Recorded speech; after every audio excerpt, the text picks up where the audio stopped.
onde o Espírito do Senhor está, aí a liberdade do pecado. Você é livre do pecado. Você agora pode viver liberdade de vida para Deus. Você pode viver agora para a glória de Deus. Essa é a liberdade que Cristo nos propõe.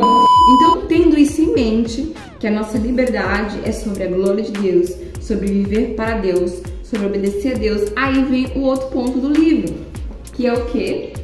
Mulheres. Então, a gente já falou um pouco sobre Calvino, falamos um pouco sobre a liberdade e agora vamos falar sobre mulheres. Então, qual seria o papel das mulheres? Na verdade, aqui ela não explica qual é o papel das mulheres na igreja. Ela explica o papel que as mulheres teve na reforma. Foi até uma das fontes da onde Ruth tirou para fazer o seu livro Reformadoras, né? Foi de lá que eu descobri esse livro, né?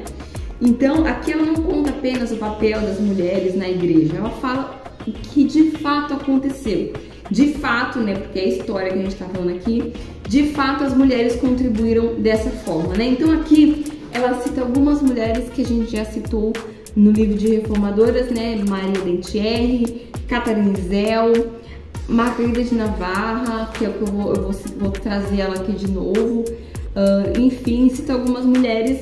Então, sobre essas, eu sugiro que você volte aí e veja a nossa série sobre reformadoras. Eu falei capítulo por capítulo do livro da Ruth. Eu quis fazer isso porque conhecer essas mulheres foi muito importante para mim. Eu expliquei um pouco para vocês. Mas eu vou focar em uma só, que é quem? Margarida de Navarra. Eu não tinha visto isso no livro da Ruth, eu vi nesse livro aqui. Eu fiquei realmente fascinada, né? Eu fiquei feliz, assim, de ver a história dela um pouco mais a fundo, né, mais do que até no Reformador, complementou, né, o que eu li no Reformadoras, né. Um ponto importante, e aí eu vou trazer Margarida aqui, né, é que Calvino, ele tinha duas vertentes, ele estava lutando contra duas coisas. Primeiro, o catolicismo, onde tratava a mulher como filha de Eva, uma mulher pecadora, que não podia nem falar, nem abrir a boca, porque é pecadora, né, até a 1 Timóteo capítulo 2:12 fala isso, né? Mas os católicos distorciam esse texto, né? Tratando a mulher como se fosse o próprio diabo ali, né? E, enfim. E aí você tem, pro outro lado da história, você tem os humanistas renascentistas, principalmente os humanistas. Um deles era Agripa, que era um dos filósofos que Calvino tinha que contestar, né? Teve que debater, né? Agripa, ele, com a sua filosofia humanista, né, fez até alguns livros sobre, ele tratava a mulher como um ser mais elevado, como um ser espiritual mais elevado, que as mulheres elas tinham que ter um lugar de destaque, um lugar de fala, porque elas eram extremamente humanas, extremamente amorosas, caridosas. Na verdade, é muito fácil você considerar a mulher como um ser mais elevado quando ela é maternal. Eu falei um pouco isso no livro de Chesterton, quando eu fiz a resenha do livro de Chesterton. Eu sempre falo rápido o nome dele, né? Mas enfim. Quando eu falei sobre ele, eu falo um pouquinho lá, porque, né, ele é católico, né? Os católicos, eles têm mais essa questão da mulher em casa, maternal, né? Tá? A gente sabe que protestante, nem sempre uma mulher protestante vai ser apenas uma dona de casa, né? Mas enfim, então quando a mulher é maternal, de fato você pode ser levado a crer que essa mulher é mais espiritualizada, né? Porque ela é uma pessoa amorosa, ela é uma pessoa dócil, uma pessoa meiga, enfim, quando ela é maternal. Porque quando a gente vê sobre o feminismo, por exemplo, a gente vê que as mulheres abandonaram seus filhos e suas famílias para viver suas vidas com amantes, né? Então ali já deixou de ser maternal, né? Mas enfim, e aí acontece, Calvino, ele não concorda com os católicos quando fala que a mulher é filha de Eva, que deu lugar à serpente, que por isso ela não tem voz, por isso ela não tem fala, por isso ela não é importante. Tinha algumas ideias filosóficas também aqui nessa época que diziam até que mulher não tinha alma, que você não precisava ensinar teologia para uma mulher porque ela não tinha nem alma. Então ela não ia nem pro céu nem pro inferno porque ela não tinha nem alma. Ela, enfim, eram as ideias filosóficas aqui que tinha na época aqui, né? E aí, Calvino não concordava, lógico, com os católicos, né? Mas ele precisava organizar a igreja, né? E ele se deparava com esse texto do apóstolo Paulo, né? Especificamente, 1 Timóteo capítulo 2:12 e 1 Coríntios capítulo 11. E aqui a Jane, né, que é a escritora desse livro, ela cita várias vezes as institutas, os comentários de Calvino, né, para poder fazer o livro, né, e ela cita várias vezes a 1 Coríntios, capítulo 11, né, talvez porque era uma questão que Calvino tinha um pouco de confusão em interpretar sobre a questão do véu, usava véu, não usava véu. Ele demorou um pouco para conseguir ratificar, né, o que ele entendia sobre esse texto. E aí o que acontece? Quando ele se deparou, vou ler aqui para vocês, páginas 76 e 77. Agripa tinha muitos amigos entre os que se juntaram à reforma, e porque tão regularmente articulou a crítica humanista ao catolicismo, então Agripa era um humanista que debatia contra os católicos, justamente com essa ideia de que a mulher não pode falar, que a mulher não pode isso, que a mulher, né, é um ser inferior, que, enfim, de novo, eu sugiro que você veja um vídeo que eu fiz sobre os caças bruxas, lá eu explico melhor sobre o porquê que a Igreja Católica tinha essa ideia, né, sobre as mulheres. E aí ele debatia contra os católicos, né? Esse Agripa, esse humanista, né? Porém, Calvino não concordava com Agripa em um monte de coisa. Agripa não era um crente protestante, ele era apenas um filósofo humanista. E aí, em determinado momento, Calvino ali debate com ele, né, diversas vezes, mas teve um ponto que Calvino não conseguiu ir a fundo, né? Ele ficou meio, titubeou, e aí ele precisou da ajuda de uma mulher. E aí é aí que entra a Dona Margarida de Navarra, que eu já vou falar sobre ela. E aí é o que acontece. Aqui fala, né? Todavia, algumas indicações de que Calvino ouviu os desafios humanistas à doutrina tradicional que Agripa e outros estavam fazendo. Notou-se isso no último capítulo, em que Calvino reconhece a fraqueza da argumentação de Paulo em 1 Timóteo, a favor da supremacia masculina, firmado na base de que Adão foi criado antes de Eva, e o capítulo seguinte mostrará que Calvino é muito cuidadoso em esclarecer que o derramamento do Espírito profetizado por Joel não devia ser equacionado com a permissão de pregar, em contraste com a conclusão de Agripa de que devia. Então Agripa tinha uma ideia de que quando o livro de Joel, por exemplo, fala sobre a questão das mulheres, que o Espírito seria derramado, né? E os jovens profetizariam, os homens, as mulheres, enfim.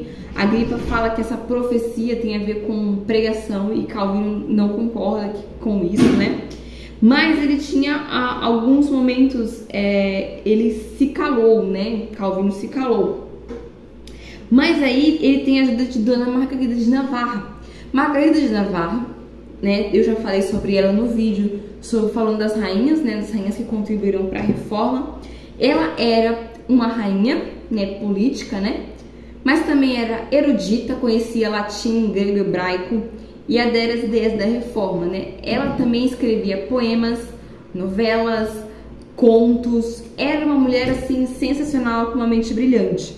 E aí o que acontece? Vem Agripa, um filósofo humanista, falando que as mulheres eram um ser mais elevado, espiritualizando as mulheres, enfim. E em alguns momentos Calvino não quis muito debater, embora em relação à ordem da igreja ele já deixou muito bem estabelecido o que a Bíblia diz sobre a organização da igreja, né? Mulheres não deveriam ser líderes eclesiásticas.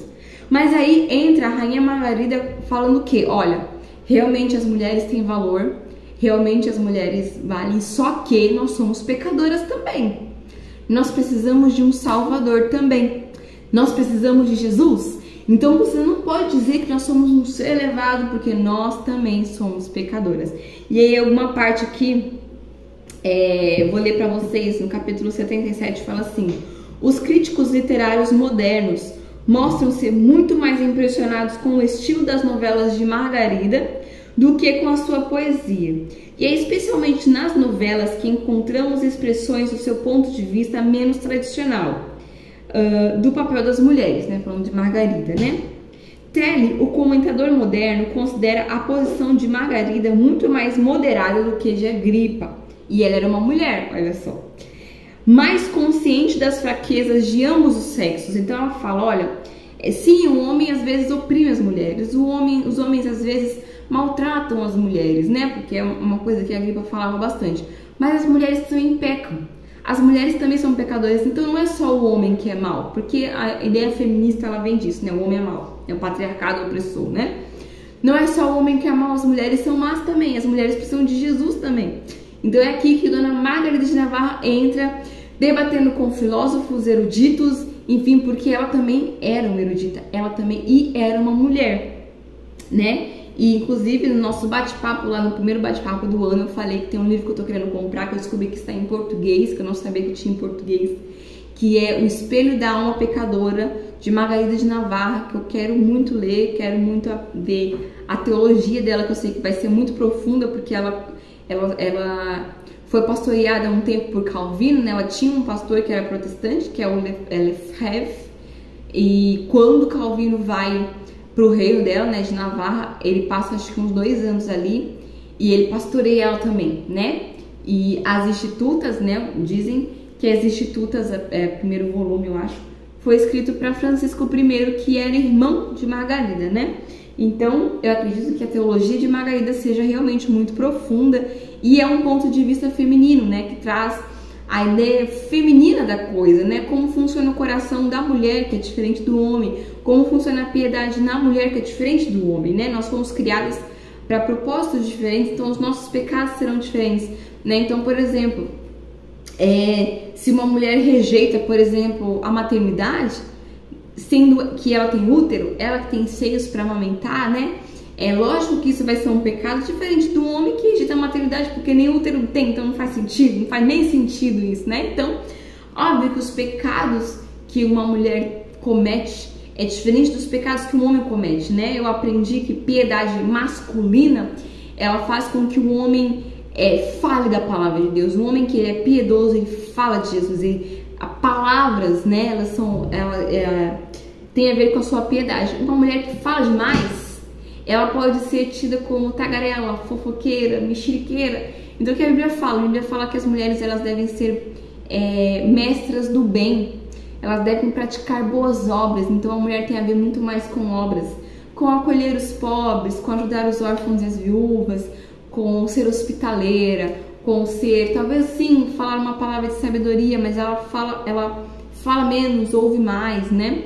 A Bíblia fala para as mulheres mais velhas ensinar as mais novas, não teologia, não, né, latim, grego e hebraico. A Bíblia fala para as mulheres mais velhas ensinar as mais novas a serem boas donas de casa, a serem moderadas, a serem castas, a amarem seus maridos, a amarem seus filhos. Então, a piedade da mulher vai ser diferente. Então, né, é um parênteses que eu abri aqui, que eu quero muito comprar o livro da Margarida, porque eu quero ver o ponto de vista dela da fé, né?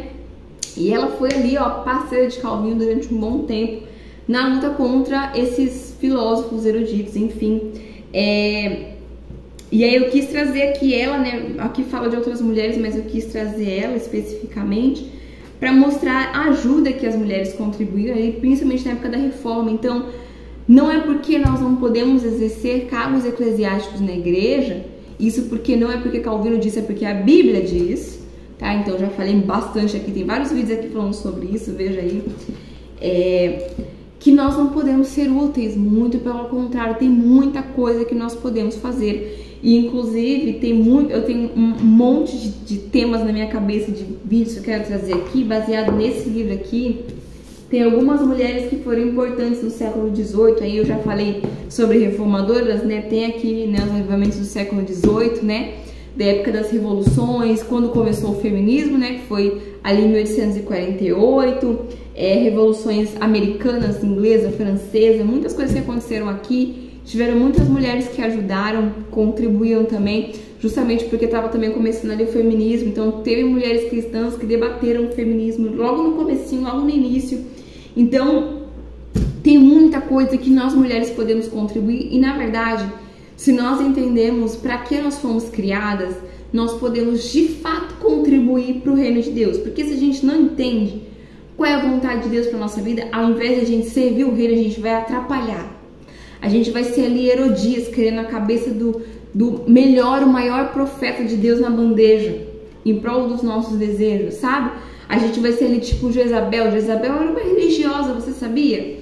Ela fazia sacrifícios a Baal. Ela na cabeça dela, o que ela fazia era certo, ela estava oferecendo sacrifícios ao Deus dela. Só que nesse oferecer sacrifícios ao Deus dela, nessa questão de ser religiosa como ela era, ela perseguiu Elias, ela perseguiu o grande profeta Elias. Elias se trancou na caverna durante dias por causa dessa mulher. Então, às vezes, na intenção de querer fazer a obra de Deus, de querer ser religiosa, você pode estar contribuindo para o contrário, você pode estar atrapalhando o reino de Deus, né? Então tem uma série de questões morais também que nós precisamos aprender a ter muito cuidado, né? Quando a Bíblia, por exemplo, fala do véu, né, ali em 1 Coríntios 11, né? O foco do véu não é o véu em si, mas é a sua modéstia, a sua moral. Você precisa tomar cuidado com a maneira que você age, por respeito aos homens da igreja, por respeito aos líderes religiosos, por respeito ao seu marido. Então, tem uma série de coisas que nós devemos ter cuidado para fazer, porque às vezes não fazendo nada, né, entre aspas, nós servimos mais ao reino de Deus do que tentando fazer alguma coisa sem a vontade de Deus, sem a aprovação de Deus, né? Entenda, fazer alguma coisa sem a aprovação de Deus, porque com a aprovação de Deus, claro, nós contribuímos muito para o reino de Deus. E essa foi a resenha que eu tenho aqui pra gente hoje. Então fica a dica pra vocês aí, se você conseguir achar em algum sebo, porque esse livro acho que você vai achar só em sebo, pra você ler, leia, né? Tire as suas conclusões, leia até o fim, tá? Não leia ele só pela metade, porque senão você vai ter uma conclusão equivocada, né? Do Ministério Feminino na perspectiva calvinista. Mas fica aí, gente, dica pra vocês. E até a próxima, então, gente. Até a próxima, ela tem alguns planos aí pra esse ano, então a gente vai ter bastante conteúdo aqui.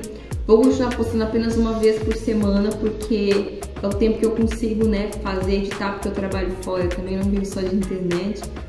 Mas, enfim, gente, é isso aí. Deus abençoe a vida de vocês e até a próxima.